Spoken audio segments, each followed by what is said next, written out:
So, next up on our final talk for today's event is Mfikela Jean Samuel. Mfikela is an artist based in Bangor, and he is going to give us a talk on the Artistry of Maps. So we give a welcome to Mfikela.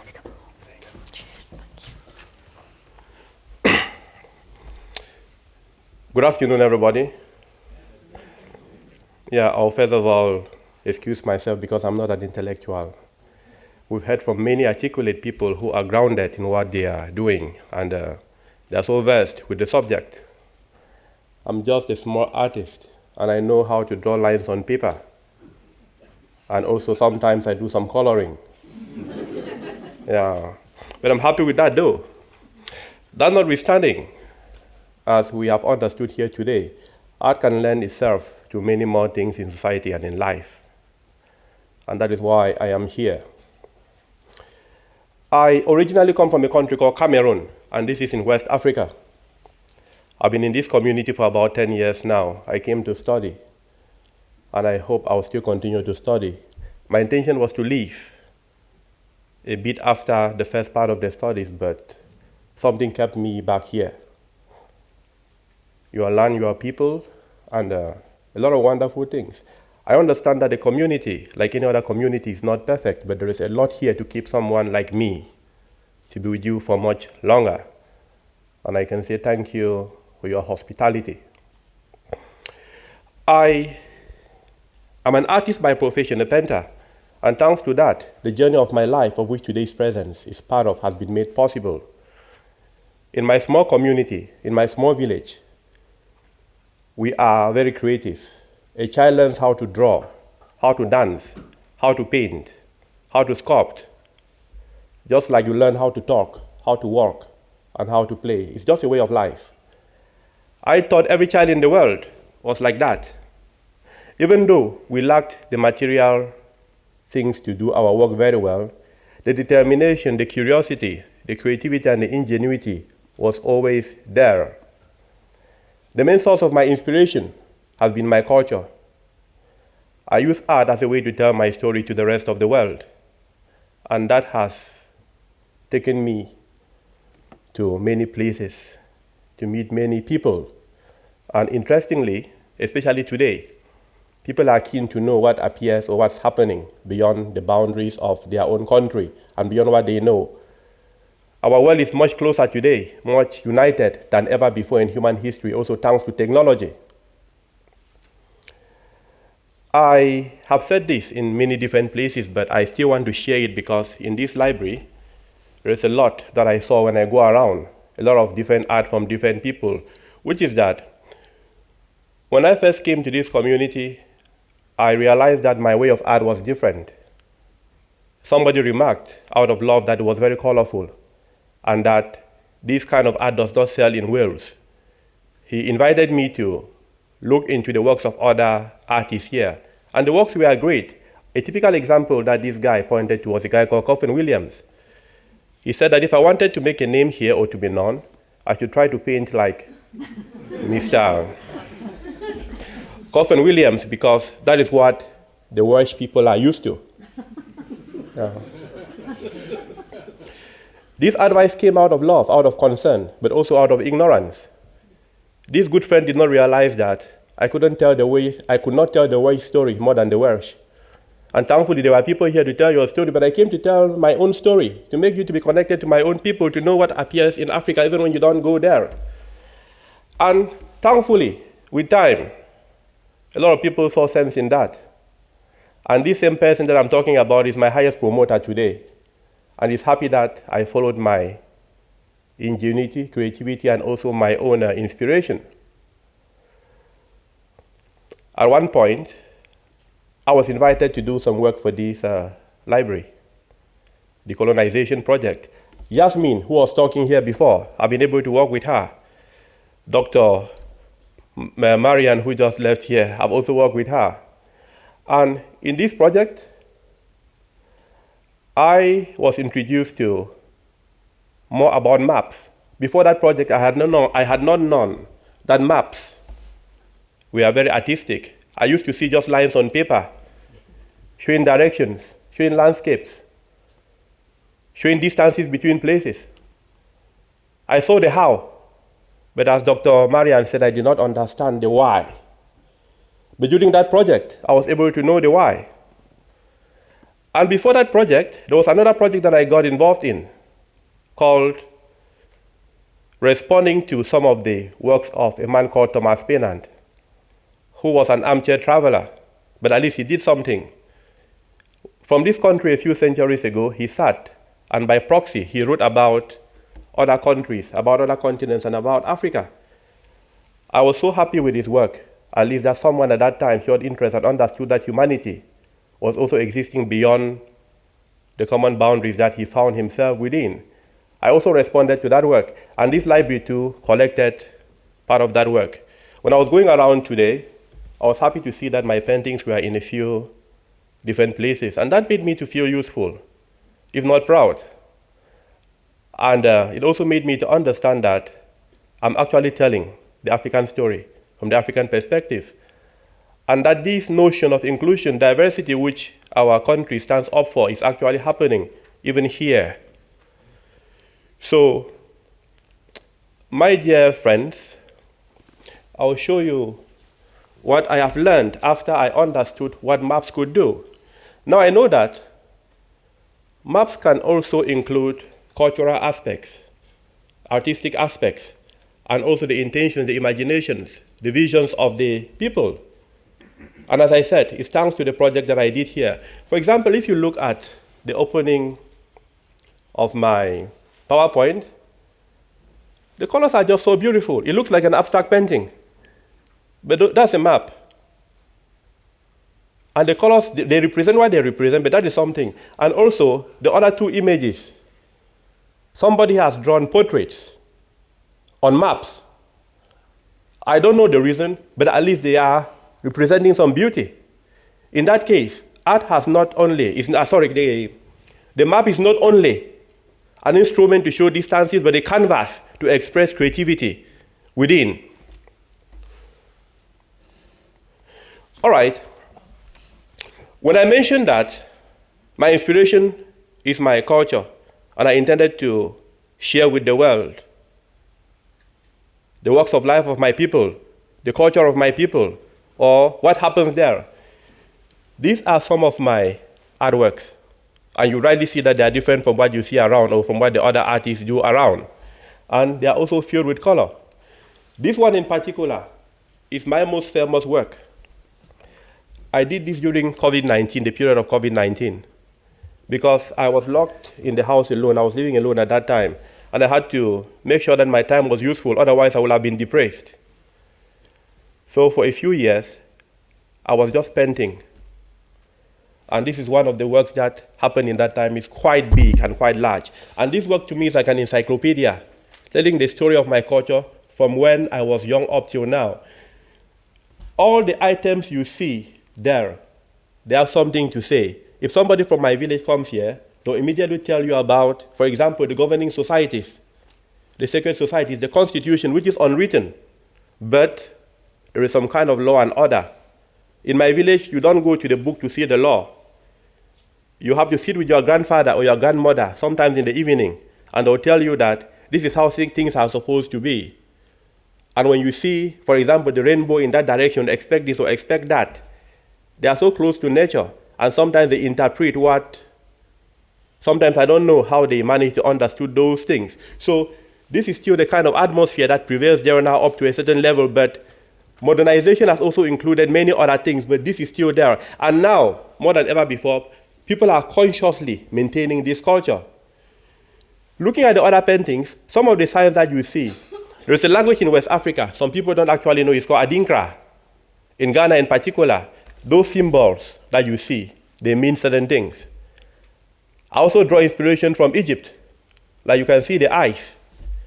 You can see some of the signs in the pharaoh's caves, and so on and so forth. So when I meant that my inspiration was my culture, I was talking about things like this. But I've stayed for some time here that this community has also influenced me. And as I said, when I was given a commission by this library to do something relating to maps, I now started having that interest to know what happens or what is underneath maps. What is the underlying score? What is beyond those lines on paper? All right. In my research, I realized that about 600 years before Christ, the Babylonians, they had their first map. This is one of the first non-maps in the world. And this was done on clay, maybe by a sculptor. It looks like a work of art, but this is actually a map. When I read the document, it showed that around the map there is a certain river called River Euphrates or something, and mountains and trees and so on, and some inscriptions that cannot really be understood by the modern man. But at least, this was where, according to recorded history, it all began.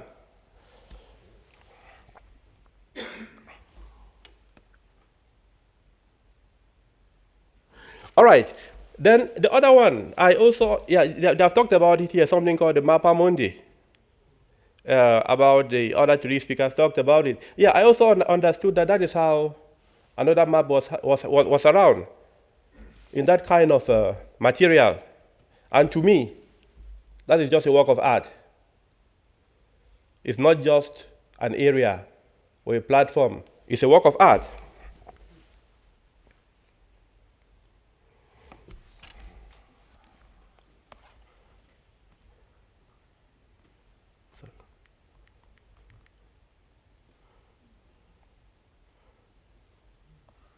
All right.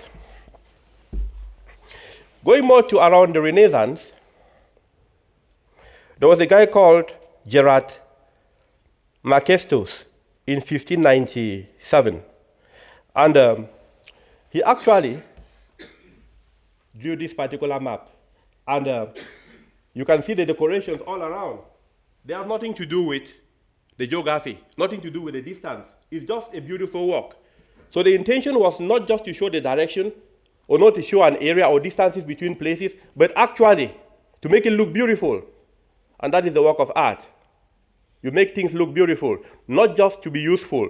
You make them look beautiful. You make them look nice, look good. You add some color and veneer it with something that attracts people. Colors have power, and designs too have power. And the other one too is the same. It's from the Dutch. You can see that one combines the map as we know them, but also some religion aspects, theology, and the ownership of land. All these are maybe their own sense around the whole thing, but the sense have nothing to do with the distances within the map. It's just a way to adorn the document or the picture.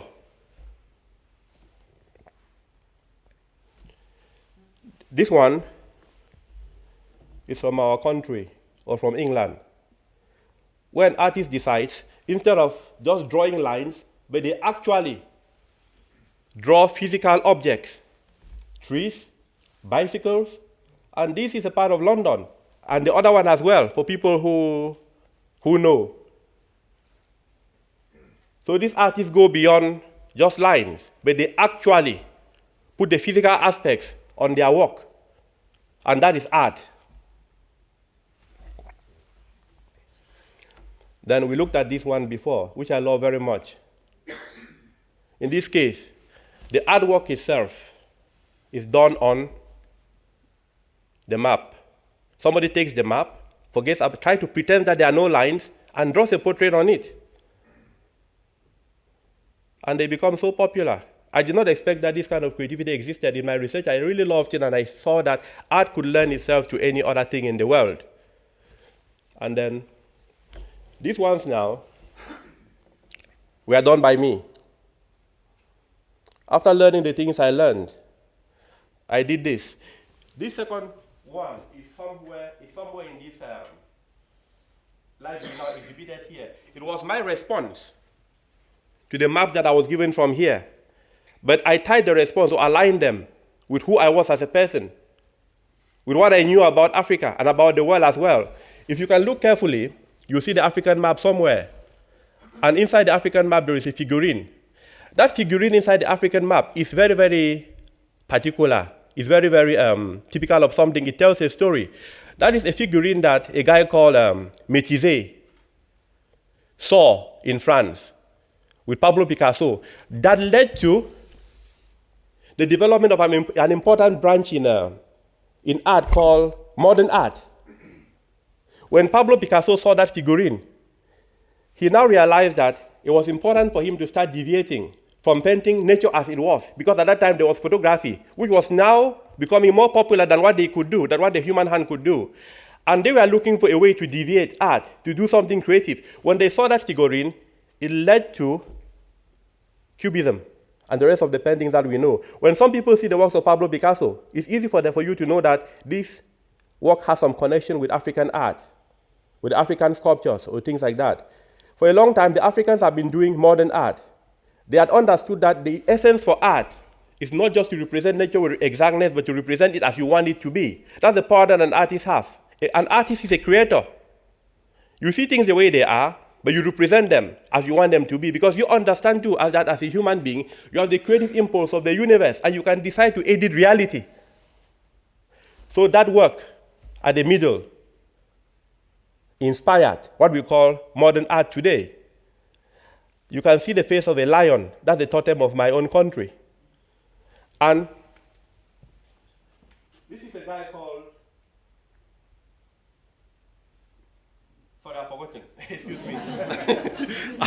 I just remember the name, but I've forgotten. But he's one of the colonial masters who came to Africa and did a lot of mapping as well. And in that, I also realized that when you look at a map, when you see railways, coastlines or things like that, it is not like there were no other railways. Or the reason that there are railways is because they are taking someone towards somewhere. And most of the colonial maps were taking people to where the resources were, and also taking people to where they could transport the resources to other places, to ports in the world. So there was always a reason why certain things were in the maps. And most of them were in favor of the colonial masters, because their main intention was to take as much as possible from the colonies at the shortest possible time. And sometimes in order to take, you must be able to create a ground that will favor the taking. That's why some of them were attempted to develop the places that they went to work in. Now, talking about all of these maps, this one was also done by me for another project. You can see an African map here, but inside you see a few animals. This was supposed to be a giraffe, the other one a lion, the other one, I don't even know, and that one is a deer. Yeah, that's something with art. Sometimes you do things but you don't know what you have done, then somebody comes and tells you what you did. I like it when people see in my art things that I did not intend, because it helps me to know that I've also sparked creativity in their own minds. I'm not around the world to tell people about my creativity, but to make them to discover their own hidden creativity, what is within them. And the best way is to let them or even see the way. Show them, just point the way, let them look at it and interpret in their own way. So I don't really know that animal, but you can choose what it is. But at the end of the day, it tells us something about Africa. So art can actually lend itself to too much. When I was thinking about these boundaries, these lines that somebody draws, and then they divide countries, then they divide the world, and then people sometimes fight to defend them. I remember a story I read about a guy called Yuri Gagarin. On the 12th of April 1961, this guy went to space. He was a Russian, the first person to go out of this planet, Earth.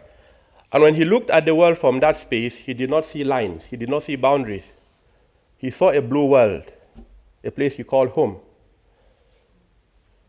And he said that was our home. That's our home. So when he came back, he changed his conception and perception of those lines. And he knew that this illusion of differences that we create between ourselves because of lines drawn by a man is not very, very necessary. We are supposed to be one people, irrespective of the other differences that we have. And maybe the boundaries should be there, but they should be there to protect us, to protect our unity, not to actually divide us. We are living in very, very difficult times today. I followed carefully the presentation of Yasmin And it provoked a lot of things in me. And I think that we need people like that to stand up and be able to tell things the way they are. And this world needs us more than ever before. Sometimes we forget that human progress does not rule on the wheels of inevitability. We have taken it for granted so much that we can live in peace, we can live in unity, and that justice prevails. Those things were bought for us, fought for by people. Some of them lost their limbs, others their lives for that to happen. And if we are not conscious and careful, and intentionally or deliberately make sure that those things stay, our children will not see it. What affects one race today will affect the other race tomorrow. An injustice to anybody in the world is a threat to justice to anyone else in the world.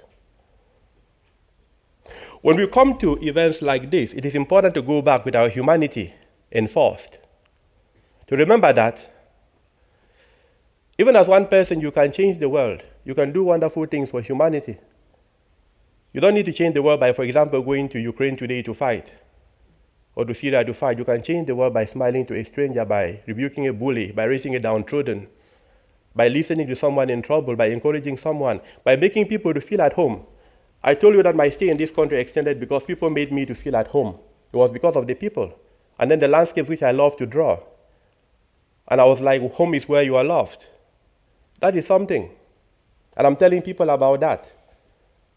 Even though we still have more to do for each other and to go forward, we should remember that it is not enough just to wish well for humanity. The world is destroyed not because of the violence of the bad people, but because of the silence of the good people who sit and do nothing. Dr. Martin Luther King once said that at the end we shall remember not the words of our enemies, but the silence of our friends. There comes a time in life when indifference is betrayal. We're living in very, very dangerous moments today. I'm not sounding the alarm bell too soon. If we are not very careful, what our grandfathers, great-grandfathers have worked for in terms of unity in the world will be crumbled very, very soon. But you have a role to play. I know that we all mean well for this world, but it is not enough again to mean well. You should act well. You should do your best to stop evil from happening. You should rebuke the bullies. You should be willing to talk truth to power. That is how people who went before us stood and fought for things to be the way they are today. After the Second World War, a lot of good things have happened in the world. Freedoms have been increasing, independence between nations. And then we took it for granted that things would only be getting better. No, it is not inevitable. If we don't step in, they will not become better. Human progress does not rule on the wheels of inevitability. Every good thing happening in this generation today is always one generation away from extinction. It is us human beings that custard the goodness and make it to maintain itself. And if we love our children, which we do, we should not let history repeat itself. It took Adolf Hitler just a few months to change a constitutional republic into a dictatorship. And a lot of people were indifferent, and they only got in when they had to go in, and he had caused a lot of damage in the world. Let us be sensitive to injustice, even if it is not affecting us directly. What affects me directly must affect you indirectly. For some strange reason, I can never be what I ought to be until you are what you ought to be.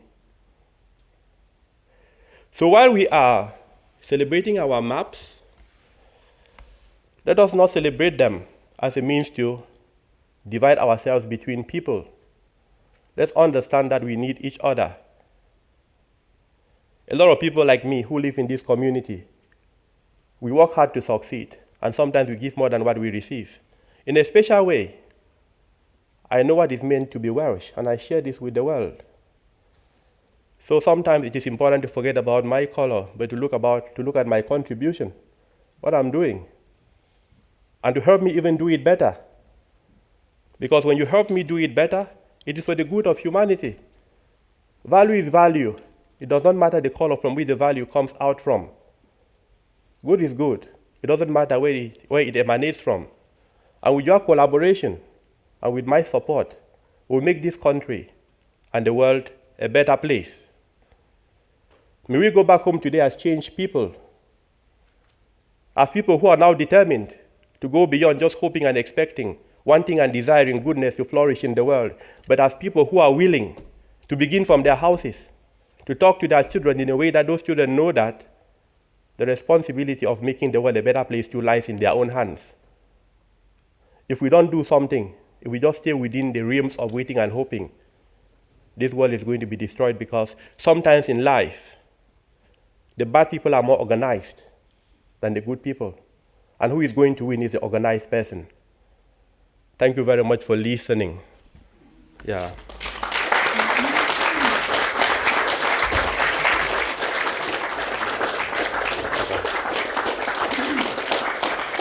Thank you, Mfikela, for that very, very inspiring and motivational speech.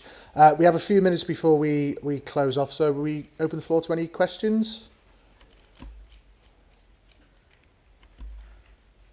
Anyone got any questions or comments, thoughts? Oh. Can I follow on with that? At all. My grandfather was Methodist minister and president of the conference, and he opened his second conference in the Central Hall in London by saying, "Ladies and gentlemen, boys and girls, don't be worried, but we all fart."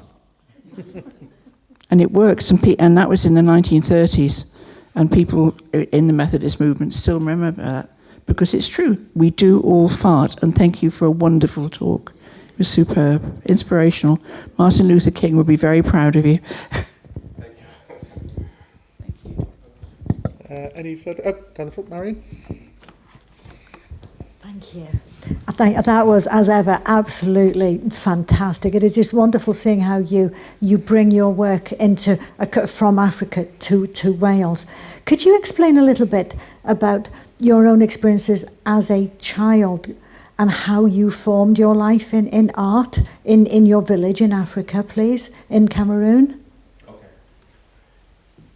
Are these speakers working? Yeah, I think so, yeah. Yeah, thank you very much, Doctor. That's a very good question, because it's quite a bit different from how children here form their lives in art. Even though, as I said, in my culture, children are generally very creative, but we did not have the material growing up. I had the ambition to become a great painter, not for the sake of it, because I wanted to travel the world. I had this vision that one day I'll be in some places that my family did not even buy the vision at that time. They thought that I was hallucinating because they couldn't pay for what was required for this kind of journey to take place. But it was somehow ingrained in me by forces that I could not control. Every time an aeroplane passed through the skies of my country, I would be gazing for some time, and I'll be lost in wonderment. I'll be asking myself, where is that iron bird going to? That's how I thought. I thought of it as an iron bird. I'll be like, maybe there is somewhere beyond the next valley, the next ocean, and then one day I just said I'll go there. And one day my brother came and nudged me, an elderly guy, and told me that your dreams are too big for this family, please reduce them, otherwise you become disappointed. He said it out of love. But I then decided that art would be my ticket. I knew that if I developed my artworks very well, someone would see it. Someone would love it, and that person will help me to travel in one way or the other. But there was no material. I then had to improvise a means together with some friends. We'll burn our own wood and use charcoal from the wood as our pencils. We use slates and cardboards and plywoods as our sketching boards. And we worked with that for a few years. Then for the paint, we discovered a certain mountain that had some chalky rocks with different pigments. We'll go there and mine those rocks and use egg white as a binder. And that became our paint. For our brushes, we'll create our brushes. We discovered a place where cows were being slaughtered, or cattle, for beef. So when we go there, we got the tails of the cow, removed the hair, and made our own brushes. For our canvas, we used raffia to weave the canvas with. And we painted with that for about 10 years. I was more consistent because I had a mission. Mine was not just to express what I thought was inside of me. I wanted to use that as a way to travel the world. And then one day, after about 10 years, somebody came and saw what I had painted and bought my first painting, the equivalent of about, it was 20 pounds, about 16, sorry, it was $20, which is the equivalent of about 16 to 18 pounds in this country. Then again, the magic moment came. Some volunteers came from the United States of America as Peace Corps. And one of them was told that in that village there was an artist, and the fingers pointed towards me. So when he came and entered my studio in quotes, nothing compared to what you have here, he said that I didn't know that at the far corners of the earth, I'll see this kind of great work. And then he said, but my ears were open to hear the but. Then he said the obvious. He said, your material is not good.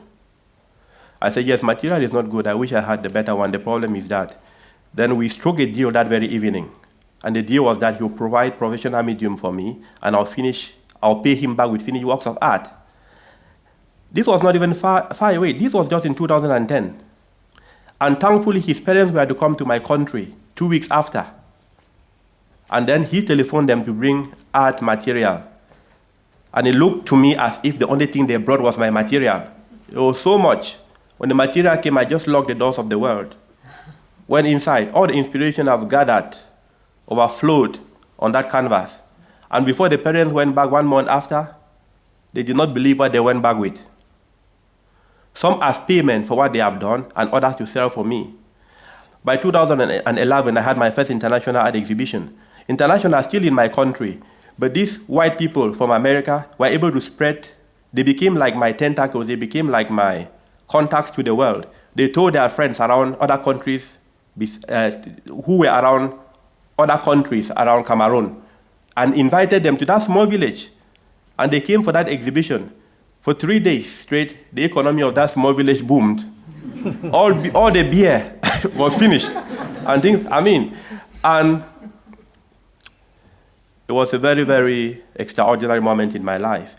And by 2013, I was able now to go to first the Netherlands, then France, Switzerland, and then Germany, and then South Sudan.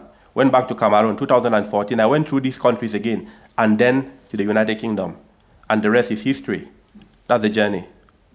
So at the end of the day, my desire to travel the world has begun. Not ended, has begun. And I choose the right thing. I use my gift. I develop my gift, and then nudge the attention of the world towards it. There's one thing I did not say. Recently, I have decided to be a talent promoter as well. I believe that every child has a gift. Even every adult has a gift. And I intend to invite people to look deep inside their existence and see what they brought to the world. Sometimes we spend our time learning to become someone else, and the original vision of ourselves does not find a chance to express itself to the world. I'll invite you people to try to be artists in one way or the other. If you cannot sing, at least draw, paint, do some embroidery, do some weaving, do some dancing. Just do something, not for the money, not for the attention, just because that helps you to express your soul. It releases you. There is something about you that you have not yet seen. Because what is good for the children is also good for the adults. Adults should be children, but they think that to be a child is not maturity. But that is where our happiness resides, in keeping our youthful enthusiasm. And you can keep it by maintaining your creativity. That can actually give you a new perspective in life. So if you live here today being the same person, it is by choice. You are invited to become an artist. You may discover a better version of yourself that you have not looked into. I hope I answered your question. All right. Okay. I think we'll have to leave it there because time's pressed on. But thank you again, Mfikela, for a fantastic talk. And yeah, thank you very much. You're welcome. Another round of applause.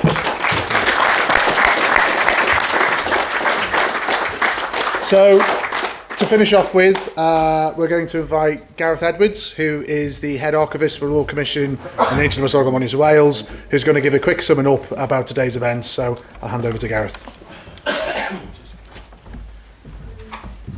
Thank you very much. As John said, I'm the head of knowledge and understanding at the Royal Commission, who involved in this conference today. How do I sum that up? How do I sum the day up?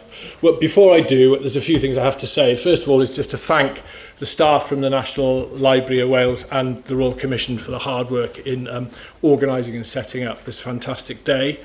And also to the British Cartographic Society and the Society of Contemporary Arts in Wales as well for supporting this happening.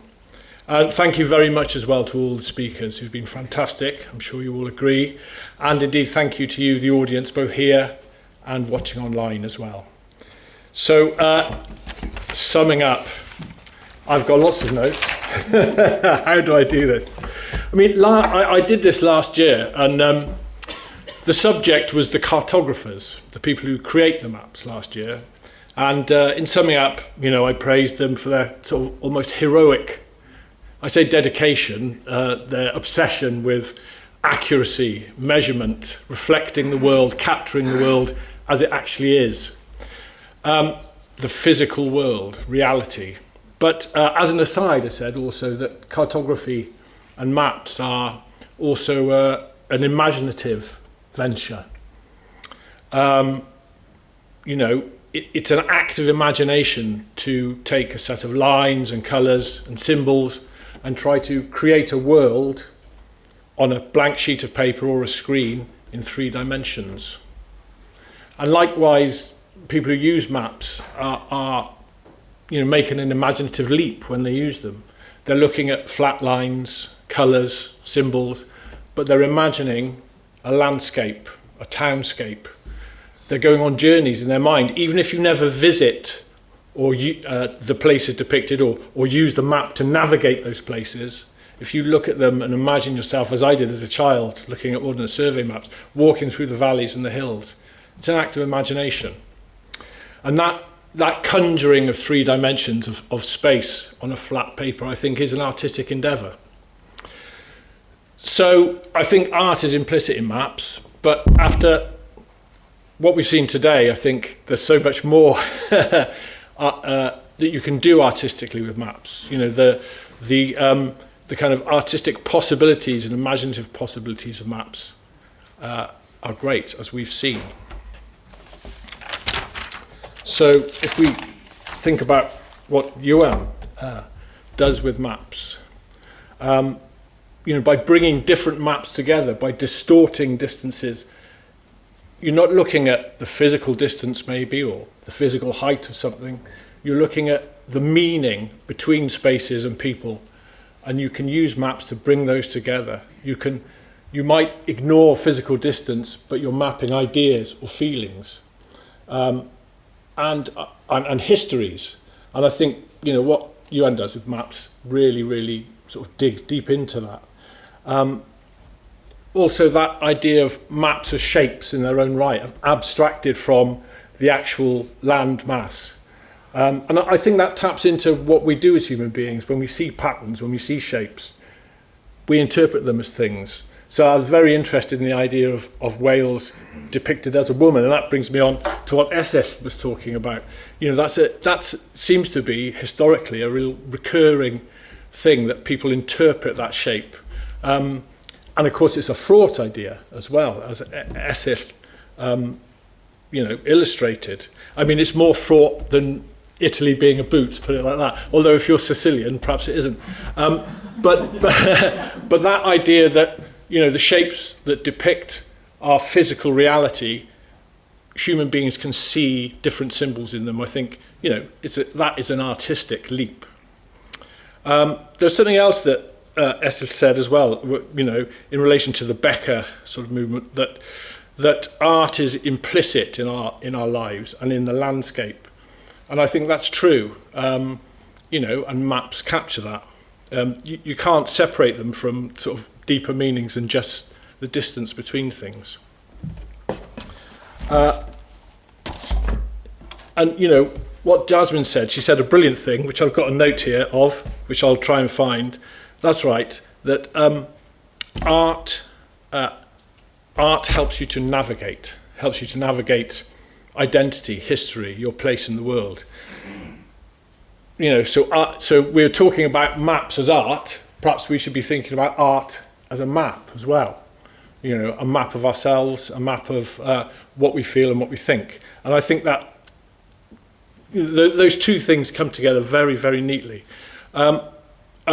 I was deeply impressed by the video piece he did, and that seemed to me to map across the globe that link between, which we'll talk about later, that link between, Penrhyn and the quarries, the plantations, the sugar, that beautiful image of the sugar in the darkness of the castle, I thought was a brilliant image, and that was like a map across the globe, really, of two linked things, but also that the beauty of that image, the sugar seemed to almost fluoresce in the dark.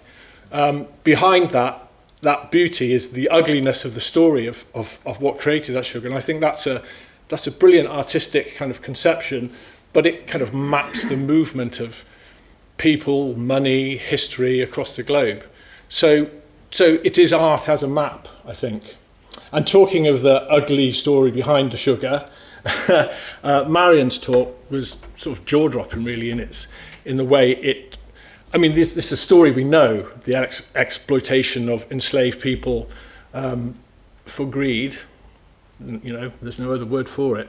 But when you look at the kind of maps behind it, the raw figures of death, that encapsulates, I think that's it. Very starkly illustrates the kind of human greed, and what I find is that the maps that were depicted in that talk are kind of shorn of the artistic bits that make them human, that you can understand, because they're just obsessed with how much money you can suck out of the land and out of the enslaved people that you're using, and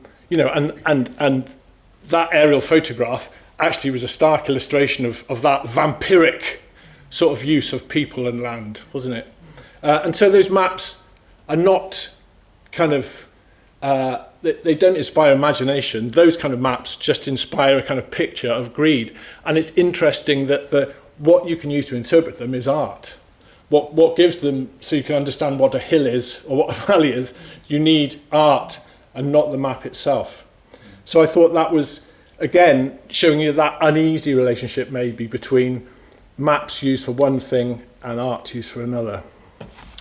And that brings me on to Mfikela's talk, which, again, I think illustrated the way that art in its own right can be a map.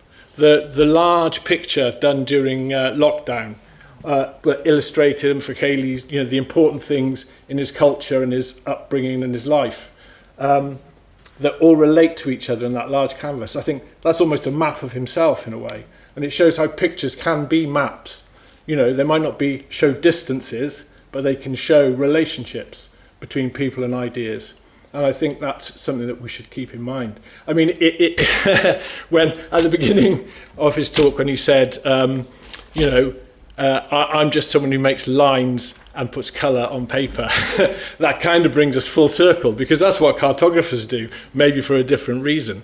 And I love that idea that when you look at those kind of maps, you can abstract the beauty from them without thinking about what they're of, the how and the why, as you put it. So you can have a beautiful object made of colour and lines that don't necessarily relate to the distance or the height of objects. And again, it shows the kind of flexibility of maps as objects, really. And that link between mapping sort of cultures and ideas and boundaries. And I thought Mfikela's impassioned sort of call to us to break down those barriers, I think, is an important thing to remember when we're looking at maps as well. So, I mean, I could go on. I won't, because it's Friday evening. I'm sure you want to get out and enjoy the sunshine. But suffice it to say, I think today has been a really deep dive into the possibilities, the imaginative and artistic possibilities of maps, and it's certainly given me a lot to think about. So thank you to everyone who's contributed.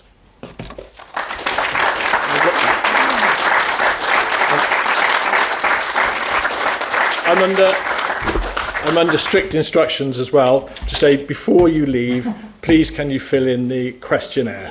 Okay, but enjoy your Friday evening. So thank you very much.